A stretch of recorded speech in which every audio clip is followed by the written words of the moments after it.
Hola, ¿cómo están? Yo soy Cata Delía y esto es Transición 2030, un nuevo programa donde hoy vamos a hablar del cambio climático y las ciudades. ¿Cómo se está pensando adaptarse, mitigar los daños, los efectos de los fenómenos más extremos? Vemos las imágenes de Málaga, de Valencia, de Cataluña y de tantas otras ciudades afectadas tanto por fenómenos climáticos extremos, olas de calor, olas polares. Bueno, vamos a hablar con referentes de la materia que nos van a contar qué están pensando para las ciudades argentinas y qué se hace en el mundo. Bienvenidos. Estamos sumergidos en una emergencia climática global. Los efectos del cambio climático son innegables. Seguimos acá en la Cumbre Climática Mundial en Dubái. El cambio climático ya está en la actualidad y lo vemos con las 9 olas de calor que tuvimos en el último verano. En el futuro va a ser aún peor si hoy en día no se toman esas decisiones correctas. Have language on fossil fuel in our final agreement for the first time ever. Nuclear energy is low level radioactivity. It's not dangerous. Nuestro país cuenta con un gran potencial para la transición energética. Tenemos una de las reservas más importantes de litio del mundo, grandes extensiones para energía eólica y solar, caudalosos ríos y lagos para la actividad hidroeléctrica y un reservorio de gas para abastecerse y exportar. Vaca muerta. Vaca muerta. Vaca muerta. Vaca muerta. Vaca muerta. El desafío está a la vista y la necesidad es urgente. El futuro es nuestro y debe ser sustentable.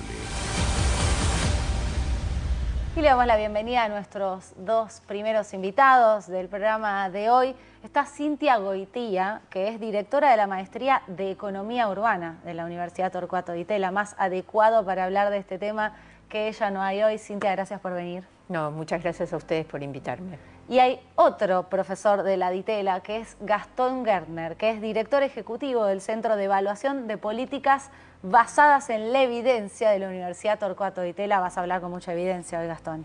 Esperemos, sí, gracias. Gracias por venir a los dos. Bueno, a ver, quiero arrancar preguntándoles directamente por el rol de las ciudades, ¿no? Pensamos, van a tener de fondo ustedes Valencia, Málaga, lo que pasó, que quizás fue muy extremo de la Dana hace unos meses en España, pero bueno, tenemos olas de calor, tenemos olas polares, tenemos tantos efectos climáticos sobre las ciudades y la pregunta es ¿cuál es el rol de las ciudades? Mira, las ciudades tienen un rol clave en resolver la crisis climática. Básicamente cuando pensamos en el mundo en general, 60% de la población vive en ciudades y 70% de las emisiones se originan en las ciudades. Y las ciudades están creciendo y esperamos que para el 2050 tengamos 2.500 habitantes más en el mundo y eso te da la pauta de la importancia que tienen las ciudades en todo el tema de emisiones que están totalmente relacionadas con los efectos del cambio climático. América Latina viene creciendo muchísimo en sus emisiones. O sea, si bien el porcentaje que representa en el contexto mundial de emisiones es muy bajo, viene creciendo mucho.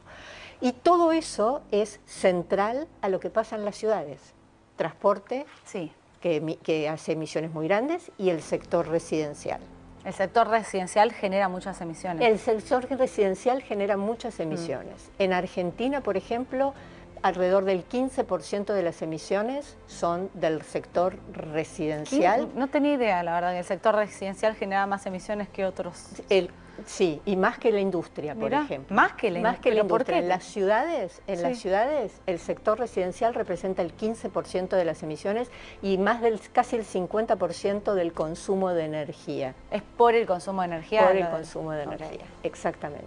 Y ahí es donde entramos en uno de los temas centrales, que es, bueno, las ciudades tienen que trabajar en muchos aspectos, pero un aspecto muy importante es la eficiencia energética. Es cómo podemos reducir el consumo de combustibles fósiles en los hogares, y es un tema que nos toca muchísimo a todos y a nosotros en la Argentina, obviamente que sí. Bueno, entonces, ¿cómo? ¿Cómo podemos? ¿Cómo podemos reducir las emisiones en nuestro consumo? ¿Cómo se puede pensar también un edificio, si se está por construir, de una forma más eficiente? Supongo que hay edificios que los constructores piensan en eso, hay muchos otros que no. Totalmente, ¿No? totalmente. ¿Está creciendo como desparejo en ese sentido la planificación urbana? Sí, o sea, en cuanto a planificación tenemos el problema de cómo crecen las ciudades. Una ciudad que crece más extendida va a consumir también más energía, eso es un punto. Y en cuanto a las construcciones, a los edificios, a las construcciones, tenemos dos puntos. Uno es el stock de vivienda existente, tu casa, la mía, donde nosotros vivimos, cómo podemos hacer para adaptarnos mejor a la eficiencia energética. Y eso implica por lo menos tres temas. Un primer tema es adaptación del envolvente, adaptación, por ejemplo, muchos de nosotros no tenemos cortinas que nos tapen cuando la ventana está orientada al oeste y se calienta toda la vivienda y prendemos el aire acondicionado a una temperatura que implica un consumo muy grande de energía. Entonces, por un lado hay cómo adaptamos las viviendas existentes y por el otro es cómo se pueden generar incentivos para que el sector privado desarrolle viviendas que incorporen un montón de criterios de sustentabilidad. Pero eso no es todo, tenés también el consumo de los hogares. Los hogares no tienen mucha idea de cómo están consumiendo. No, es que la realidad es que tenemos que hacer un baño de autocrítica, pero no lo hacemos la gran mayoría de los ciudadanos. No lo hacemos. ¿Y cómo podemos saber eso? Mira, ¿Y cómo se puede incentivar también a la ciudadanía? Bueno, podemos trabajar un poco en esa parte de la información y la brecha de conocimiento y cómo traer a un valor cotidiano de todos los días, tener este conocimiento más directo sobre lo que son nuestros consumos, cuánto representa las actividades que tenemos en nuestras casas respecto de dos cosas, el nivel de consumo y cuánto de eso genera y se traduce en emisiones. ¿Y cómo lo puedo saber yo, por ejemplo? O alguien que está mirándote del otro lado, Gastón. No, yo creo que eso todavía requiere, la información está, o sea, los datos existen, ¿no? Y una distribuidora de electricidad en un área metropolitana, en la ciudad de Buenos Aires, tiene data concreta sobre el nivel de consumo, la extensión de los medidores está creciendo y hay artefactos específicos que miden el nivel energético o cuánto del consumo de todo el hogar en un periodo viene de la heladera, viene de la internet, viene de la televisión o del equipo de aire acondicionado.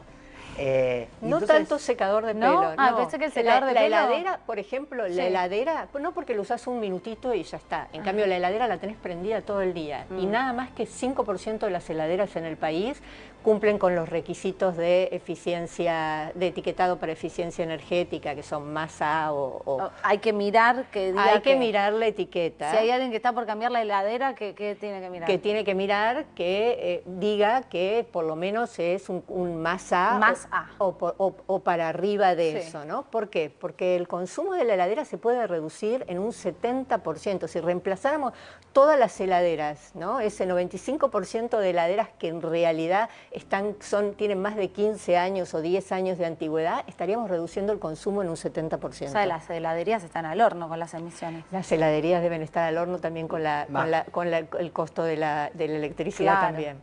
Más que las peluquerías en este caso. ¿Una heladería emite más que una peluquería? Habría que analizarlo, ¿no?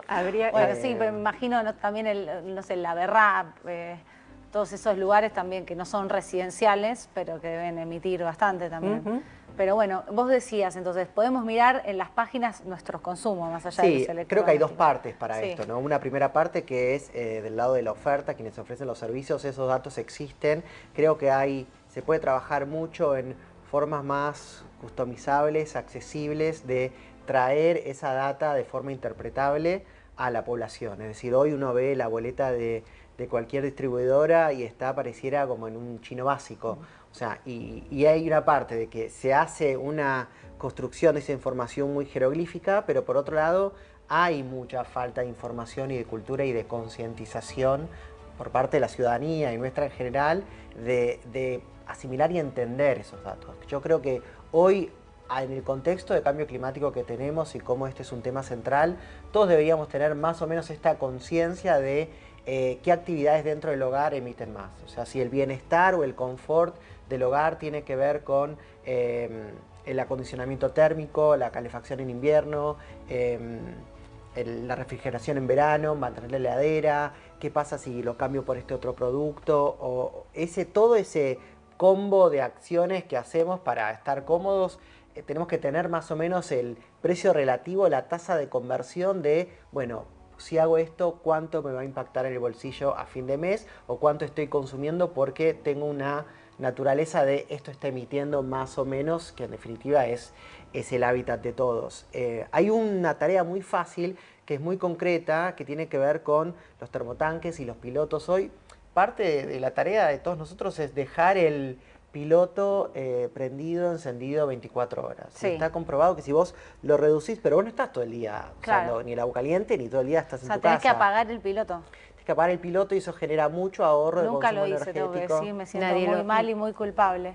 O sea, ¿cuánto ahorro si apago el piloto? Y lo habíamos mirado específicamente en el estudio, sí, pero era una razón de 3 veces un poco lo que es el consumo específico de ese artefacto. ¿Qué otras cosas podemos mirar de la casa? Yo me estoy sintiendo una muy mala ciudadana. No, mira, una cosa interesante que nosotros encontramos cuando hicimos un relevamiento de este tipo es que aquellos que tenían calefacción a gas, era este tema. Prendían la calefacción y la calefacción quedaba prendida por todo el día. Por lo tanto, el consumo de gas que tenían era un consumo mucho mayor que aquellos que tenían un artefacto de frío-calor, claro, un aire acondicionado, que lo prendés y lo apagás cuando te vas, no lo tenés prendido todo el día. Claro. Entonces fue muy interesante porque las viviendas sociales que construyó el gobierno de la ciudad con criterios de sustentabilidad, cuando fuimos a evaluarlas nos encontramos con que en realidad el consumo era mucho menor los que no les habían puesto todas esta sofisticación de instalación con gas y todo eso. Muy interesante, o sea que es para tener en cuenta si el gobierno sigue construyendo casas o si hay nuevas construcciones de no poner estufas, básicamente. Exactamente, aparte de todo, en realidad esto tiene mucho que ver con que los equipos de aire acondicionado, sobre todo los inverter y todo eso, han avanzado muchísimo en tecnología porque en los países europeos y en Estados Unidos se usan esos, entonces ellos están muy pendientes de los temas de eficiencia energética. En cambio, todo lo que son los artefactos a gas siguen teniendo una tecnología que por ahí no es tan moderna y entonces implican mucho mayor consumo. Agrego algo sobre esto, porque uno se pregunta, vos decías, Cata, pero yo no tengo idea de esto, o dejo prendido, o no me hago cargo de esto, o no soy altruista en términos de que no me preocupa la emisión.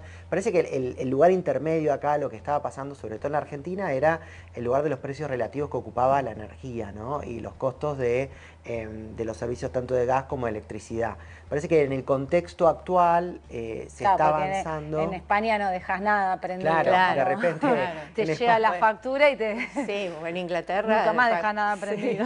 Y ahí, como los argentinos rápidamente aprendemos, llegás a una estadía en un país de Europa o mismo en Estados Unidos y rápidamente esto te adaptás. Entonces, creo que esta actualización de los precios relativos me parece que va a corregir casi naturalmente por la elasticidad de precio, va a decir, bueno, ok, nos vamos a corregir, pero creo que hay un paso más en avanzar en esto, tanto a nivel de tomar concientización como que se hagan aplicaciones, productos, campañas que traten de informar muchísimo más y formar, salir de esto que un colega nuestro, Raúl Zavalía, habla mucho en la Fundación Provivienda Social, de este analfabetismo energético a algo donde tengamos mucho más dominio y control de las acciones que tomamos. Y pensar que los beneficios son inmensos. Primero, porque si reducimos el consumo, reducís tu cuenta de electricidad en tu vivienda, estás emitiendo menos. Reducís también el nivel de subsidios que el gobierno tiene que dar, ¿no? Reducís la necesidad de ampliar las redes que pueden tener las compañías si sigue aumentando el consumo de energía. O sea que hay un win-win en poder trabajar intensamente en estos temas de eficiencia energética. Ahora, han hecho más trabajo de concientización las empresas energéticas muchas veces que por distintas cosas o porque viene un aumento de tarifas o por lo que sea, que te enseñan a ser consciente del uso de la energía o del agua o del gas, que los gobiernos por lo general no se ven, por ejemplo, no sé, en las pausas, en las tandas publicitarias de las radios, de la televisión. No ves demasiado eso. Entonces tampoco, yo les pregunto qué incentivos también tiene la ciudadanía, ¿no? Que bueno, cada uno vive en su mundo, en sus urgencias y que muchas veces, lamentablemente, por más que vemos cada vez más fenómenos extremos, hasta que no te tocan o le tocan a alguien que conoces, no los tenés en cuenta en tu vida cotidiana. Mira, lo que vos planteás es muy importante, porque en realidad lo que necesitas es una visión muy clara de los temas de sustentabilidad y eficiencia energética a nivel nacional, que baje a las ciudades. Como campaña de información pública y como políticas públicas. Y como también. política pública, tal cual, y con incentivos y con castigos, ¿no? O sea, para el que cumple y para el que no cumple, ¿no? Y así se maneja con regulación específica para cada uno de estos temas. Por ejemplo, para incentivar la construcción sustentable u otros temas, o para reemplazo de energía. El otro tema es que tenemos una matriz energética todavía muy volcada a combustibles fósiles, cuando otros países de la región han avanzado muchísimo en los temas de energías renovables y todo eso. Entonces también ahí hay un tema de política pública a nivel nacional, ¿no? Yo les quiero preguntar qué estrategias se pueden tomar según su mirada y sus distintas expertices de ustedes dos, con la ciudad céntrica y los distintos barrios residenciales y un barrio popular al que le faltan muchísimas cosas, entre ellos dinero y recursos. ¿Se les puede exigir lo mismo? ¿De qué manera se tiene que trabajar el consumo y los recursos energéticos en un barrio popular que todavía no está integrado a la ciudad? Tiene que ver mucho también con hacia adelante lo que puede llegar a ser la restricción presupuestaria de muchas de las inversiones en estos asentamientos urbanos o barrios informales. Digamos, por un lado, del lado de la oferta, la vivienda nueva que se está construyendo tiene en cuenta o debería tener en cuenta muchas de estas condiciones de aislamiento térmico, pero muchas veces la inversión no existe para cubrir todos los hogares. Entonces, hay algunas acciones de bajo costo que un poco permiten, tanto en el verano estar más fresco, como en el invierno aislarse más. Y son cosas sencillas que uno puede tomar. Cintia lo mencionaba, incorporar cortinas o postigos en las ventanas te ayuda un poco a mantener y aislar. Los postigos que ya no están tan de moda, ¿vieron? Sí, y la verdad que son bárbaros sí, los postigos. Totalmente. Te dan la oscuridad y no viene el calor. O burletes en una ventana para Sí. el invierno. Digamos, son cosas muy sencillas. Mira, cualquier casa puede tener. Cualquier casa podría tener. Nosotros trabajamos mucho, hicimos un estudio para el gobierno de la ciudad Sí. en barrios populares y encontramos, si modificábamos un poco, ¿no? Las paredes exteriores se les hacía un revoque que hoy no lo tienen, se sellaban juntas, se ponían cortinas o postigos o lo que sea, podías reducir el consumo de estas viviendas en un 50%. Un montón. Es que un les sale más montón. barato además, Claro, ¿no? A las que claro. pueden pagar la tarifa, Claro. porque no todas pueden pagar, Claro, les claro. reduce un montón. Claro que sí. Claro que sí. Entonces hay un tema muy importante, es decir, por ejemplo, en algunos países hoy se están haciendo microcréditos de financiamiento para mejoramiento verde de la vivienda. O sea, básicamente es eso, ¿no? Algunas mejoras en tu vivienda que después las vas a recuperar la inversión que hiciste con el ahorro que vas a tener en tu cuenta de electricidad a lo largo de los meses, ¿no? Entonces, la verdad, este es un tema incipiente en Argentina, incipiente en las políticas nacionales y locales, y está todo por hacer, y ojalá podamos juntar voluntades de las empresas de servicios, de la comunidad, de los actores de empresas de materiales, etcétera, y los niveles de gobierno para articular programas de eficiencia energética que nos lleven a esto, ¿no? A reducción de emisiones, reducción de consumo, ahorro de los hogares. Ahora, es necesario diferenciar lo que es el consumo, y vuelvo a esto, en un barrio popular, el consumo energético, que en mi casa de Palermo. Sí, naturalmente. Quiero volver sobre esto porque, bueno, tenemos índices de pobreza inmorales y hay millones de personas en la Argentina que viven en barrios populares. Hay diferencia, la ciudad formal tiene otra tasa de acceso a los servicios públicos, otro nivel de formalización, otro nivel también de pago, de formalidad, de tenencia, digamos, hay una situación Sí. completamente diferente. Yo creo que en el caso de lo que es lo energético, hay mucha extensión más grande, diría la principal diferencia es de los medidores. Entonces esa información, hay muchas acciones más de dar retroalimentación de lo que es el nivel de consumo, lo mencionábamos antes, que funcionaría más en la ciudad formal. En la ciudad informal, si querés, me parece que alguna de las estrategias que mencionábamos recién, de cómo acompañar a los barrios con un trabajo muy territorial en estas acciones, me parece que puede tener una ventana de oportunidad de éxito, y también en tanto los niveles de inversión no sean quizás tan altos para reemplazar vivienda, pero sí se puedan fomentar créditos, ya sea para el reemplazo de artefactos ineficientes por otros más eficientes, y se pueda generar ese conocimiento, esa cultura desde ahí, creo que abre esta oportunidad de trabajo. Ahora, es súper interesante todo lo que estamos conversando. Ahora les pregunto, mirando la Argentina real y todas las falencias que tenemos, y quizás comparándolo con otras ciudades del mundo, ¿cuán mal estamos o cuán bien estamos? Estamos bastante mal en estos temas. Me lo imaginé.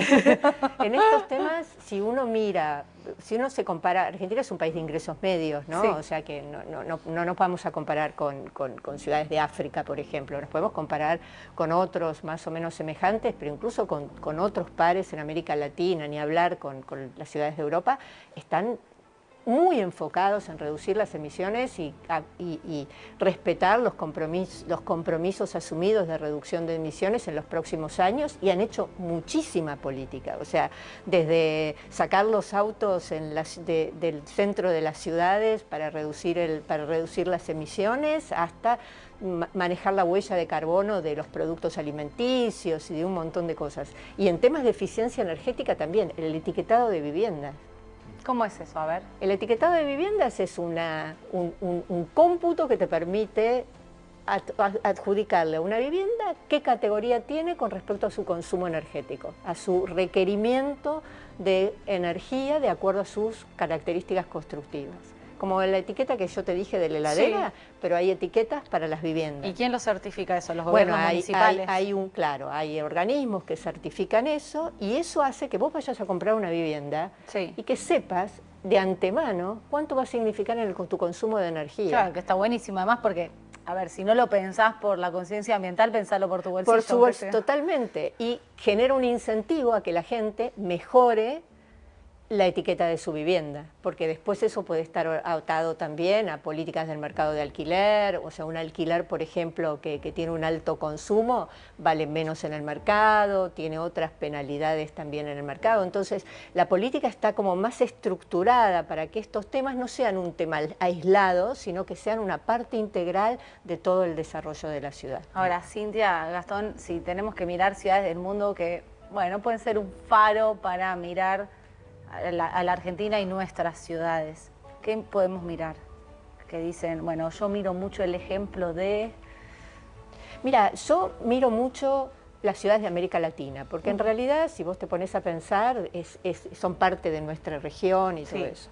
Uruguay ha totalmente reemplazado su matriz energética por energías renovables. Es como el faro de Uruguay, ¿no? Es como el faro. En temas de transporte, todos los países de América Latina hoy, o todas las grandes ciudades de América Latina, tienen una flota de vehículos eléctricos, o sea, de transporte público de vehículos eléctricos, y con eso también está... ¿La gran mayoría de las ciudades grandes de América Latina? La mayoría de las ciudades grandes. ¿Y Buenos Aires? Buenos Aires tiene uno, creo. O sea, nada, y hay muy mal. Estamos muy mal en la movilidad, en todos los temas de movilidad eléctrica. Después hay... No me animo a preguntar por qué, pero ¿qué más? Hay, por ejemplo, otros países tienen financiamiento verde para que los desarrolladores que producen vivienda puedan incorporar medidas de sustentabilidad, y eso después beneficia a los hogares que compran esa vivienda y tienen un consumo más reducido. O sea que en distintos aspectos de las políticas urbanas están incorporados estos criterios como parte de una política pública. Sí, y en el por qué, a ver, creo que también hay cosas, para no entrar en las respuestas... No, pero bueno, pero sí pensar por qué, a ver, Buenos Aires, uno piensa Argentina, y este programa se llama Transición 2030, nos cansamos de escuchar las oportunidades que tiene la Argentina justamente para transicionar hacia energías limpias. Hay mucha gente de distintos sectores de la economía pensando en cómo integrarlo, y sin embargo me dicen, tenemos litio en Argentina, por ejemplo, para pensar en otro tipo de transporte. Y me decís que hay un solo colectivo que no emite. Sí. Sí, bueno, más allá del Quiero caso entrar del en las razones, no transporte. sé, qué sé yo. No, recién pensaba también en esta comparación con los países o las ciudades europeas Sí. respecto al consumo energético No, pero además también. pienso en los bondi del conurbano que, o sea, a ver, no tienen la culpa, ¿no? Caño de escape. El caño de escape sale una nube negra, Sí. y claro, estamos hablando de estos temas, pero después es como, sí, la expectativa y la realidad de lo que pasa. Totalmente. No, yo creo que muchos países han sido, primero, inteligentes. Hay una porción que tienen más conciencia de la agenda climática y de cómo adelantar y redireccionar inversiones en este Sí. sentido. También es cierto que muchas ciudades han tenido condiciones de estrés hídrico, por ejemplo, como lo tiene Madrid, como lo tiene San Pablo, que hacen que a la fuerza, por ejemplo, Los hayan obligaron a tenido tener que tomar acciones de cuidado, conservación del recurso, ahorro, sobre todo hablando del consumo de agua.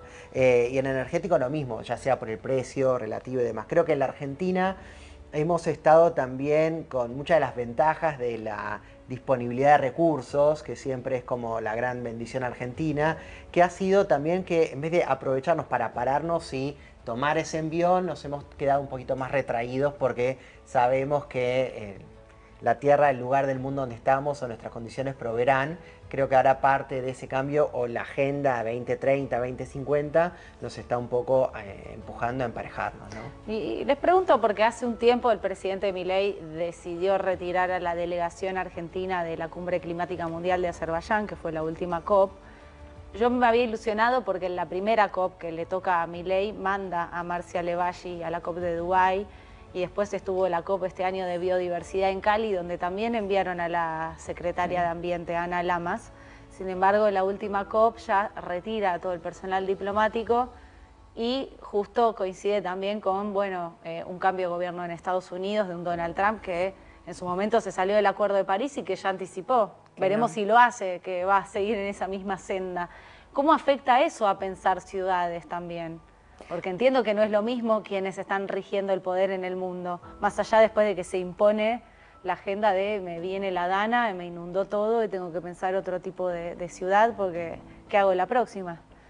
Sí, mira, yo vengo de un congreso internacional que se hace, el Congreso Global que organiza Habitat, Naciones Unidas, acaba de terminar la semana pasada, y hay un consenso muy grande, más allá de que un par de actores estén en disidencia con estos temas, porque también hay un reclamo de la población, o sea, hay un reclamo de la población de que quieren una mejor calidad de vida, de que se toma un poco de conciencia de la crisis climática y de cómo eso puede llevar a consecuencias realmente irreversibles en todo eso.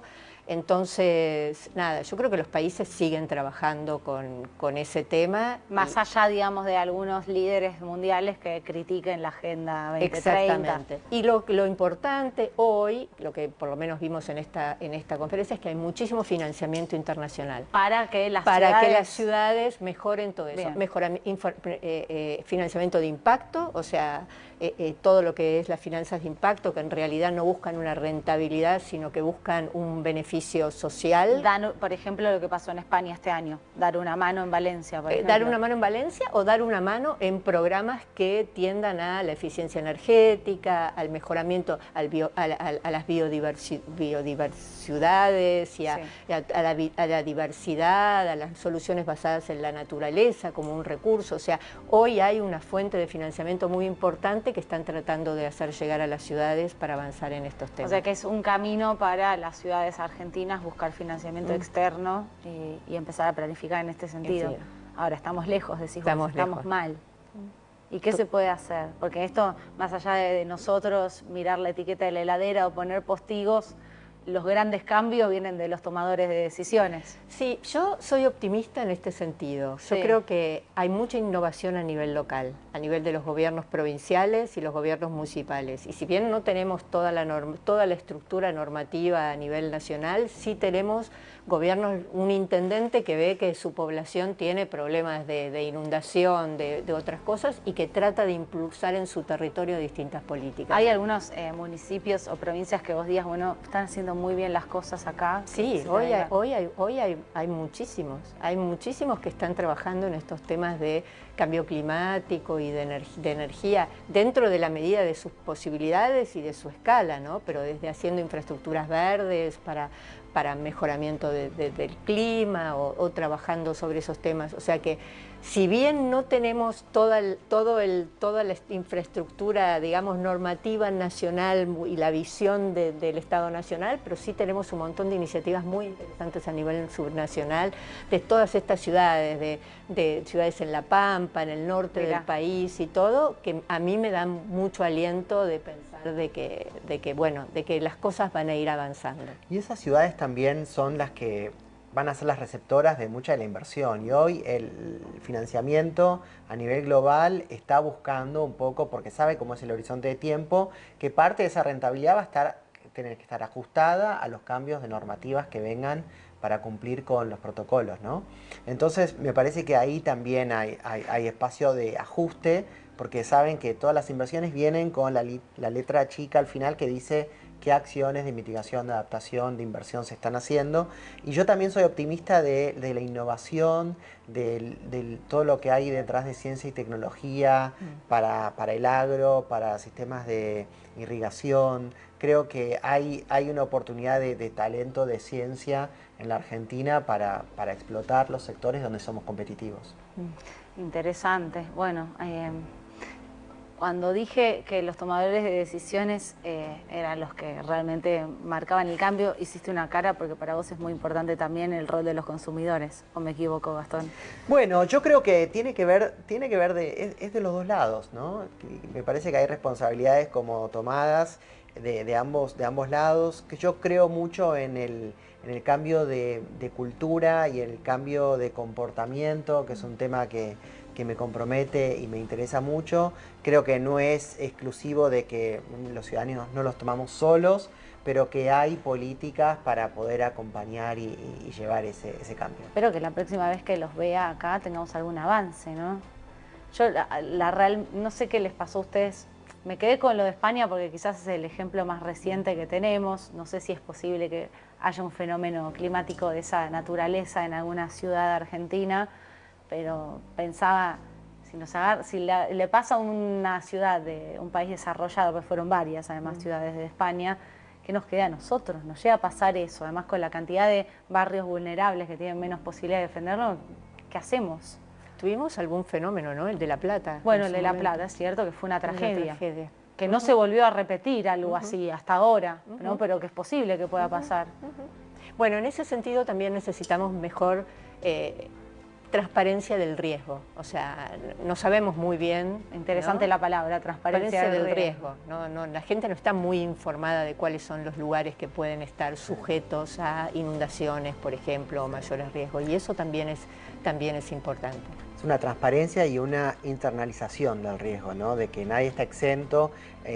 Acá en estas geografías quizás muchos incendios ha afectado más, pero definitivamente estos sucesos van a tomar un poquito más de frecuencia, mayor continuidad, y es cuestión de estar mejor preparados. Me encantan los temas que trabajan, me parecen buenísimos.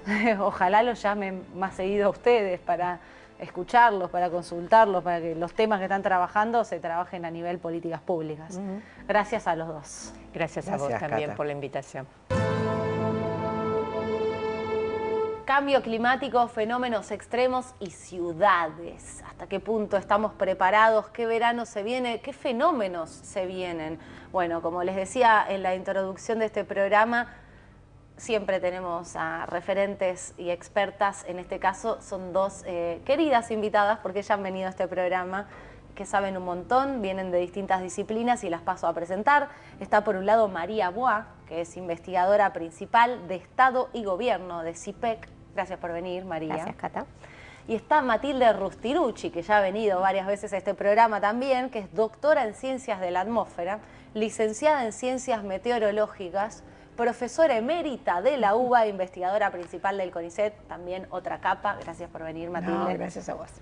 Bueno, a ver, quiero arrancar por lo más general, que es que verano se viene, Matilde, ya estamos casi. Ya estamos casi en el verano, sí. Y si bien no se espera un verano tan caluroso, sí todavía se esperan días muy calurosos. ¿Van a haber olas de calor o días muy calurosos? Sí, olas de calor y días muy calurosos. Sí se espera eso, porque está asociado en general con poca precipitación, porque todavía estamos medio en déficit de precipitación, no estamos recuperando. Eso es malo para el campo, que digo, mucha gente que nos mira del interior. Claro, todavía estamos en déficit de precipitación y eso generalmente se asocia con más olas de calor. Así que en principio, si bien no todo el país, pero el centro-norte de nuestro país espera más cantidad de olas de calor. Bien, ¿y esto es cada verano peor? Mira, el cambio climático es algo que está entre nosotros y que es lento. Ya no vuelven esos veranos de antes que decías, bueno, es un verano máxima 30, pero que lo pasás, ¿ya no? No. Puede ser un verano menos cálido. ¿No vas a tocar eso ya? No, todavía no. O sea, eso no va a suceder porque el cambio climático es lento, pero es sostenido. No hay marcha atrás con esto. Por ahora no hay marcha atrás. Así que lamentablemente no quiere decir que cada año sea peor que el anterior, pero sí a largo plazo los veranos se extienden, empiezan antes, ¿no? Tuvimos temperaturas muy altas en fines de octubre, noviembre, y esto se puede extender hasta abril, con temperaturas que antes eran típicas de febrero o enero, ¿no? María, has venido por este tema que te voy a preguntar, que es hasta qué punto estamos preparados con las ciudades. No sé, yo pienso en las grandes ciudades de la Argentina, es un país muy extenso, en algunos lugares es realmente un horno cuando están estas temperaturas extremas. ¿Estamos preparados? Estamos preparados, que es una pregunta difícil, ¿no? Nadie en el mundo está preparado porque, como Matilde señala y tomamos mucha referencia de sus trabajos, en realidad el mundo está más caliente en general y cada ciudad se tiene que ir adaptando a esta nueva situación. Ella recién hablaba de las olas de calor, ¿no? Las olas de calor, por ejemplo, en las últimas décadas aumentó en cada ciudad del país, o sea, nosotros ya lo vimos con los datos del Servicio Meteorológico, y la cantidad de días de calor por década aumentó, por ejemplo, no sé, en Neuquén, de decirte 3 a 10 días de ola de calor por mes. Te estoy tirando los números así en el aire, pero para que te des una idea de que esto pasa en todo el país, ¿no? Que va cambiando. ¿Y cómo se preparan? Y todavía tenemos que ser conscientes de que es un problema. Me parece que esa es la primera respuesta. O sea, falta muchísimo para adaptarnos a la nueva situación de calor fuerte, de muchos días de calor extremo. Y a mí me parece muy interesante que Naciones Unidas, el secretario general, sacó hace unos meses, en el verano del hemisferio norte, un llamado a la acción global sobre este tema y sobre la importancia de trabajarlo. No estamos preparados en ningún lado y, en general, tampoco vemos bien cuáles son sus efectos principales, pues los medimos más o menos. En eso estamos trabajando, de hecho, con ¿Están trabajando juntas? A ver, cuénteme un poco en qué están trabajando. Bueno, tenemos un nuevo proyecto. De lo que se pueda contar, porque entiendo que trabajo 4 llaves. No, es muy interesante porque es súper interdisciplinario y la idea es, en principio, recalcar cuál es el impacto, poder cuantificar concretamente el impacto del calor sobre la mortalidad, principalmente en... Sobre la mortalidad. Principalmente sobre la mortalidad en adultos mayores, que son una de las poblaciones más vulnerables. Y bueno, y además tiene otra parte que es hacia la acción, ¿no? Claro, trabajar con los tomadores de decisión, digamos, luego una vez que tenemos la evidencia trabajada y demás en campo, poder trabajar con los funcionarios municipales, provinciales de las distintas ciudades para tomar acciones concretas para prepararnos mejor, ¿no? Interesante, que es con ISET y CIPEC, ¿o es entre ella investigadora independiente con CIPEC? Sí, CIPEC y una serie de investigadores también que vienen de distintas disciplinas. Es un proyecto muy interdisciplinario. Qué interesante. Ahora, esto obviamente entiendo que va a tardar un tiempo. Ustedes le entregarán a los tomadores de decisiones, que pueden ser intendentes, gobernadores, presidentes, jefes de gobierno. Bueno, quien tenga que tomar una decisión, acá está la información y después veremos qué hacen. Ahora, ¿algo de información no manejan ya los tomadores de decisiones? Se lo pregunto a las dos, vienen de distintas áreas, están trabajando en cooperación en este momento, pero me imagino que se han vinculado varias veces con tomadores de decisiones para decir, che, mirá que este verano o este invierno se viene con... Mirá que las inundaciones, porque bueno, básicamente vimos lo que, por ejemplo, pasó, pensaba y decía, tengo que preguntarles a ustedes dos, lo que pasó en España este año con la Dana.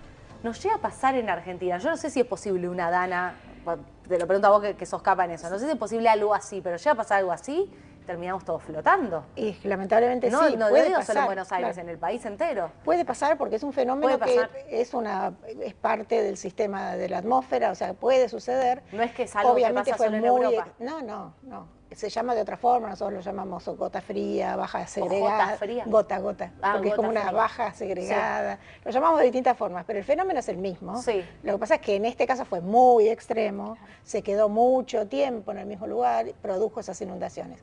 Pero el desastre no es solamente porque llueve mucho. El desastre es porque las ciudades no están preparadas, ¿no? Básicamente la población no está preparada, el sistema de alerta no llegó a tiempo. Eso pasó en España, ¿no? Claro, no funcionó el sistema de alerta. Eso pasó en España. Para darte una idea, sí. O sea, hubo una ciudad que llovió lo que llovió en todo el año en 8 horas, ¿no? Entonces, y además hubo un montón de ciudades afectadas que estaban río abajo y ni siquiera llovía. Entonces la gente seguía haciendo sus actividades cotidianas y tapó el agua literal. Y en el medio, el gobierno regional estaba reunido, debatiendo qué hacer, qué información dar, y los sistemas de alerta que estaban a disposición no funcionaron. ¿Por qué? Porque no dieron la alerta en tiempo y forma. ¿Qué nos puede pasar a nosotros? Nosotros tenemos algunos sistemas de alarmas, las grandes ciudades tienen, digo, sobre todo después de las grandes inundaciones de Santa Fe, de La Plata, de Buenos Aires. Hubo avances en ese sentido, hay planes hidráulicos, hay un montón de cosas hechas, pero como decía Matilde, digamos, si llueve esa cantidad, digamos, si llueve lo que llovió en Valencia, en la ciudad de Buenos Aires, nos inundamos. O sea, esto yo acá no soy la especialista, pero nos tapa el agua, realmente, la no, pero digo, porque hay ciudad de muertes, Buenos ¿no? Aires, Como uno piensa, nos inundamos, jaja. más de 200 personas murieron claro. en Valencia, digo, y la ciudad de Buenos Aires está preparada para 60 milímetros por hora para poder absorber el drenaje, ¿no? 60 milímetros por hora Buenos Aires. Claro, eso es un buen sistema en comparación a otros del país.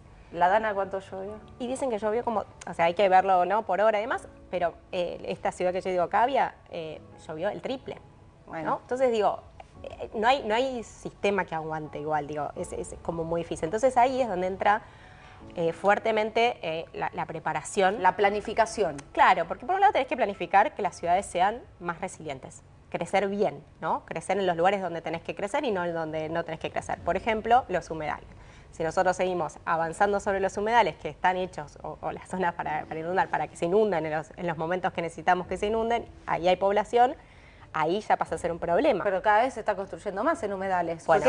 Perdón, hago un punto acá para favor. entender el humedal. ¿Cuál es la importancia del humedal? Claro, justamente el humedal es una parte de la geografía, de la naturaleza, que tiene una misión principal, sobre todo en nuestra zona, que es plana. Sí. Tiene la misión de recuperar, de recoger el agua de lluvia, el exceso de lluvia. Eso hace que se inunde menos. Claro, que está capacitado para recibir el agua. Entonces, si ahí tenés habitación... Que se inunde eso y no tu casa, claro. ¿entendés? Si ahí tenés población, tenés casas y tenés un montón de construcciones sin planificación, la consecuencia puede ser brava, ¿no? Por Entonces, eso... esa es la planificación de largo plazo que tenemos que hacer, y las ciudades no vienen creciendo bien en Argentina. Nosotros tenemos un estudio en general sobre a eso. lo largo y ancho del país. A lo largo y ancho del país se extienden mucho más que lo que crecen en población. Nosotros tenemos un estudio que se llama Cómo crecen las ciudades, que de hecho vemos eso, vemos que crecen principalmente como barrios populares, barrios cerrados, y avanzan sobre espacios que tenían alguna función ecológica, ¿no?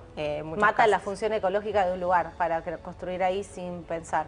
Sí, no es sin pensar, ¿no? Hay una necesidad de vivienda muchas veces. Entonces, bueno, termina pasando estas cosas, que termina, digamos, no hay suelo definido, entonces, bueno, la gente va y va ocupando y los desarrollistas van haciendo y la gente también informalmente va generando también barrios populares porque tienen la necesidad de un lugar para vivir.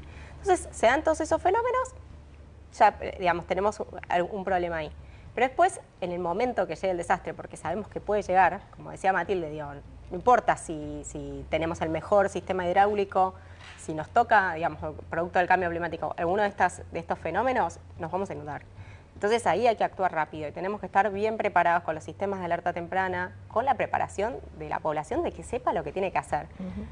¿Vos sabés lo que tenés que hacer si nos inundamos? No tengo la menor idea. Exactamente. Bueno, ese es un tema que tenemos. Y les escribo a ustedes. Claro, porque el sistema de alerta... No, pero necesitamos que lo definan los gobiernos, ¿no? Porque, claro, digo, yo te pero puedo ¿alguien decir... Pero sabe que se puede hacer? Sí, digo, por se empieza a inundar supuesto. Buenos Aires, ¿a dónde me voy? O se inunda Córdoba, no sé, decir otra ciudad del país. Exacto. ¿A dónde vas? Sí, bueno, muchas veces no te tenés que ir a ningún lado, claro. o te tenés que ir a lugares altos. Eso es lo que importa. Sí. Lo importante es que, digamos, los gobiernos justamente lo tengan mapeado y a los que están en mayor riesgo los comunican y los preparan, ¿no? Sí. En estas zonas que ya sabemos que se van a inundar más que otras. Claro, como por ejemplo mi hermano vive en Florida, vive en Tampa, y él tiene un sistema de alertas que funciona muy bien. Cada vez que viene un huracán sabe perfecto lo que tiene que hacer. Exactamente. Esta vez no te evacúes, le dijeron. Yo me estaba muriendo de miedo, pero realmente funcionó. Las otras veces se tuvo que evacuar y también funcionó. Si no se evacuaba, sonaba. Eso no lo tenemos nosotros. El sistema de alerta en la Argentina fue avanzando bastante. Okay. Empezaron con los sistemas de alerta ante olas de calor. Esto lo tiene el servicio meteorológico. El servicio meteorológico es el encargado de dar la alerta, pero da la alerta, pero después todos los otros servicios que están encadenados con eso, Defensa Civil, bomberos, toda la sociedad civil y la sociedad que tiene que saber qué hacer. Claro, que yo no sé, no sé. Ustedes del otro lado saben qué hacer si dicen que se va a inundar tu ciudad, donde vos vivís. Por eso. Es un camino que hay que hacer y trabajar en forma interdisciplinaria fundamental. Pero a ver si viene una dana el año que viene. ¿Dónde ahí miramos qué hacer? Ahí se hacen algunas cosas, digamos, la ciudad de Buenos Aires también lo hizo, Santa Fe lo hizo, evacuó un montón de personas en la última inundación. Hay centros de evacuación que se preparan para eso, por ejemplo, escuelas o lugares, clubes que estén en zonas más altas y ya quedan preparados para eso. Entonces la gente, las comunidades saben qué hacer, saben a dónde ir. Y voy un pasito para atrás. Para eso también primero tenemos que saber que vivimos en un lugar inundable, ¿no? Nosotros, la Ciudad de Buenos Aires, por ejemplo, tenemos 4 arroyos intubados. Eso me impresionó de la vez que viniste, contalo de vuelta, porque pensar que estamos arriba de agua, uno se olvida dónde está Buenos Aires. Nos olvidamos y quizás también hacemos desde nuestro lugar, ¿no? Tiramos la basura, esto y lo otro, y se tapan los drenajes y todos contribuimos a esto. Pero para eso también te puedes saber, bueno, ojo, acá se puede inundar, me apuro, voy a mi casa más rápido, digo, tenés un montón de acciones, no dejo el auto en no sé dónde, pero bueno, sí sería muy importante seguir avanzando en esta agenda de que los gobiernos establezcan protocolos y gestiones de alerta muy participativas, ¿no? Digamos, trabajando mucho con las poblaciones más vulnerables que están en las áreas que tienen el mayor riesgo, ¿no?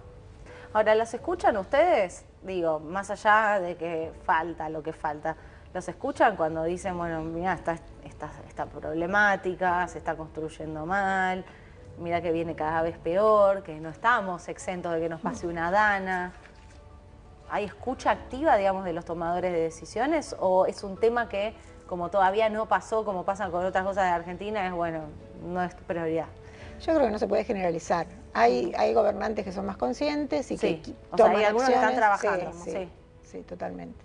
No todos, pero yo creo que hay bastantes que están enterándose de que esto es un problema que se puede evitar, tratar de evitar que el desastre sea tan grande. En Argentina, digamos, para preguntarle, porque nos quedan 5 minutos de charla, la verdad me quedaría hablando toda la hora con ustedes, pero los fenómenos que son más peligrosos para un país como la Argentina, que de norte a sur es completamente diferente, con climas completamente diferentes, ¿son sobre todo las olas de calor y las inundaciones? Sí, el calor es la principal amenaza, claramente. Las inundaciones en algunas regiones sí, pero hemos tenido inundaciones hasta en regiones como Comodoro Rivadavia. Incendios también, me imagino. Incendios es el otro factor muy importante. Porque que tuvimos de muertes. Córdoba este año que pasó, terribles. Porque produce muertes, y no solo muertes, produce efectos en la salud inmediatos, ¿no? En los problemas respiratorios, cardíacos. Y destrucción de toda la biodiversidad también. Como... efectos secundarios en la salud mental, hay muchísimos impactos. Y ustedes cuando están estudiando la ola de calor y las muertes que están trabajando juntos, realmente hoy se puede pensar que en este verano nos tenemos que cuidar de verdad, digamos, si uno le tiene que hacer una alerta a todos nuestros televidentes en todos estos días de calor que ya están sucediendo y que seguirán sucediendo, es... cuidado porque esto puede ser peligroso. Por ejemplo, yo que estoy embarazada, cuídate. Bueno, ahí es algo importante, ¿no? Digo, saber esto. Las embarazadas, adultos, digamos, niños pequeños son especialmente vulnerables, tienen que estar muy hidratados en lugares que no les dé tanto el sol. Los trabajadores al aire libre, ¿no? Digo, tenemos que empezar a problematizar. Claro, hay trabajos que no se pueden hacer, ¿no? O en horarios. Claro, horarios. Horarios, pausas. Hay cosas en las provincias del interior lo tienen un poco más claro, ¿no? La hora de la siesta se corta. Totalmente. Acá es como que no. Acá no, acá es como que el calor llegó de golpe, nunca habíamos tenido. Y no lo aceptamos todavía. Todavía cuesta. Tenemos que empezar a trabajar en esos pactos sociales, ¿no? Digo, en esos protocolos, digo, que empezamos a generar, decir, bueno, podemos dar esos 10 minutos de pausa para tomar hidratación cuando estemos la ola de la alerta del Servicio Meteorológico roja. ¿Qué hacemos con los eventos deportivos en una ola de calor roja? Digo, se murió gente, en maratones organizadas por gobiernos. El que está desaconsejado hacer deporte. Bueno, totalmente. Pero cuesta tomar la decisión, ¿no?, de suspender, porque hay intereses detrás, hay toda una organización, hay sponsors, es muy difícil la organización, digo. Entonces, tenemos que empezar a problematizarlo para tomar acciones concretas y protegernos en esos casos. Digo, después, en el día a día, sí tenemos que tomar algunas pautas como más sencillas, si querés, pero hay algunas situaciones que amerita que las problematicemos y luego pensar cómo transformamos nuestras ciudades en ciudades más vivibles, porque este calor, digamos, llegó para quedarse, y para eso, bueno, incorporar más verde, poder empezar a pensar estrategias para tener más sombra de distinto tipo, tamaño y color, lugares donde podamos ir a refugiarnos, que se vayan identificando, que sepamos que podemos contar con un vaso de agua. Que hace mucho calor, estás en el medio del cemento y no tenés opción de verde. ¿A dónde puedes ir en la ciudad? Y es una ciudad que tiene muy poco verde, justamente. Es una ciudad que necesitaría más espacios verdes en vez de seguir construyendo en la cantidad que se está construyendo, ¿no? Sí, en algunos lugares, como por ejemplo en Santiago de Chile, armaron un pacto con iglesias, por ejemplo, para hacer refugios. Ay, que las iglesias son más frescas. Claro, son más frescas. Digo, en Las Vegas hacen un centro con aire acondicionado y demás. Acá, dijo, bueno, adaptémoslo a Latinoamérica, ¿no? Digo, tenemos que empezar a ponernos creativos y también por ahí las empresas y demás pueden abrir, digamos, sus espacios o repensar un poco, de forma más comunitaria, cómo podemos interactuar en ese sentido. Una salida más colectiva. Sí. Bueno, muy interesante siempre escucharlas a las dos, son dos capas. Cuando avance su trabajo en conjunto lo queremos escuchar acá en Transición 2030. ¿Cómo no? Y obviamente cuando llegue el invierno las volvemos a llamar a ver para qué nos tenemos que preparar. Gracias a las dos. Gracias a vos. Y queridos televidentes, llegamos hasta aquí al final de este programa de Transición 2030, súper interesante. Le esperamos que la hayan pasado también como nosotros. Nos reencontramos el próximo fin de semana.